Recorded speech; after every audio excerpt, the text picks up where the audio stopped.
Okay, it's so good to be with you again. And now we're going to start with what I'm going to call, Sefer Torah 101. I'm going to be taking you through, and we're going to be looking at both the Hebrew and the English, and we're going to be talking about some of the most exciting truths and revelations that you will ever hear in your life, ever. And so let's get started. Okay, so first and foremost, if you have a Bible, you can open the Bible to the very first page of Genesis, all right? So that's where we'll begin. And I'm going to lay out some fundamental principles about the Torah. All right, first and foremost, all right, the Hebrew word for the first 5 books of the Bible and more is called the Torah. All right? Can you see that? Now, in the Hebrew, it's spelled like this. And if you want to learn Hebrew, let me know because I teach Hebrew. All right. So the Torah, all right, means instruction. It does not mean law. So this is, as I have mentioned, if you've ever been in any of my classes, this is the first fundamental flaw in Christianity. The fact that Christianity views the Torah, which is, let me just list what it is. First of all, it's the first 5 books of the Bible, written by Moshe Rabbeinu. You know him as Moses, books of the Bible. Okay, second of all right, the Torah also refers to, it's like the umbrella. When we look at an umbrella, all right, an umbrella, okay, very often is something that covers us, keeps us from the rain, keeps us from the sun. But in the Bible, you're going to find we have what's called umbrella terms. So the Torah also is indicative of the whole of the Jewish Bible. Why would we even say that? There's a lot of writers, there's the prophets, there's the writings, and then of course there's the books that Moses wrote. Why would we even say that the Torah would include all of the Jewish Bible? Because everything from what we would call first the Torah, second the prophets, and third, all right, the writings, all of the prophets and the writings take you right back to all the principles found in the Torah. Now, Torah, as I said, in Hebrew is instruction. It does not mean law. Does it include laws? Yes. Does it include principles? Yes. Does it include covenants? Yes. Does it include ordinances, rituals? Yes. It includes all those things.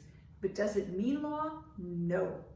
It is instruction in the ways of God. Now, then, the next thing, prophets. In the Hebrew, they're called the Nevi'im. All right? The Nevi'im. So, the prophets, of course, are those that God raises up and who write truly about the events unfolding in the nation of Israel. And they write it in such a way that we learn about the actions of the Israelites in contrast or in congruence with the teachings of the Torah. And number 3 is the writings. These are your books like Psalms and Proverbs and Esther and Ruth and the Song of Songs and Ecclesiastes. These books, all right, even the Chronicles, the writings here, these books also point us, they're called the Ketuvim in Hebrew. And these books actually, once again, what do they teach us? They teach us the manifestation of the Torah. They teach us the principles of the Torah. They reveal to us truths that have come to light, that have been revealed from the Torah. So the Torah is truly the cornerstone of all that God reveals and does with mankind. Now, these 3 parts of the Bible lead us to an acronym called Tanakh. And the Tanakh is what the Jewish Bible is called, Tanakh. And that is the Torah, the Nevi'im, and the Ketuvim. It is upon this right here that we start to build our house, starting with the very first verse of the Bible, which is in Genesis, that says, in the beginning, God created the heavens and the earth.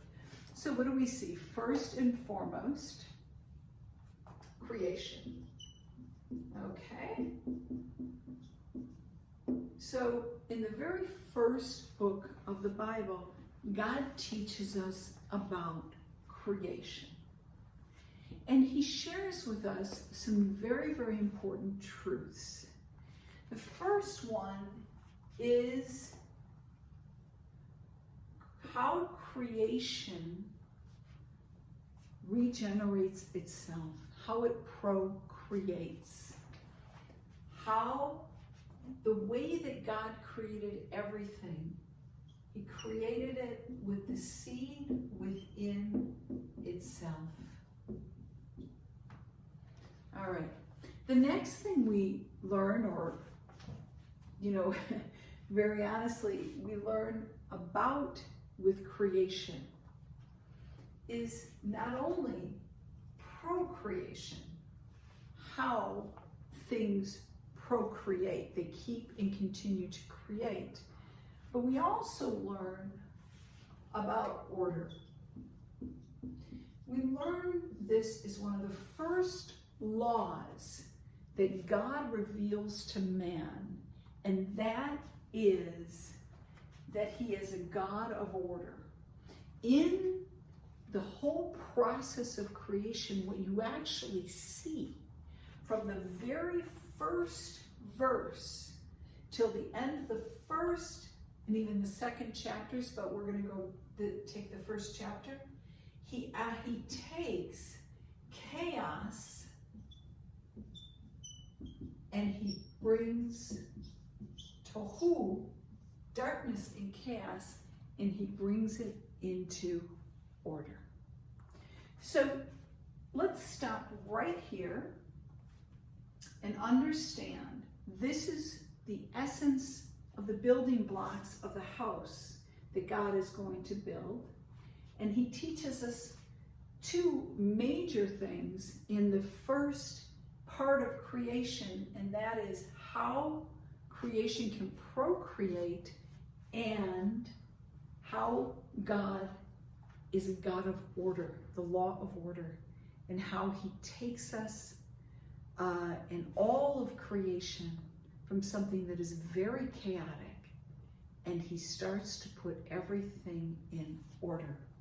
So we know right there, if things are not in order, that means that there's something wrong between humanity and God. Because God is a God of order.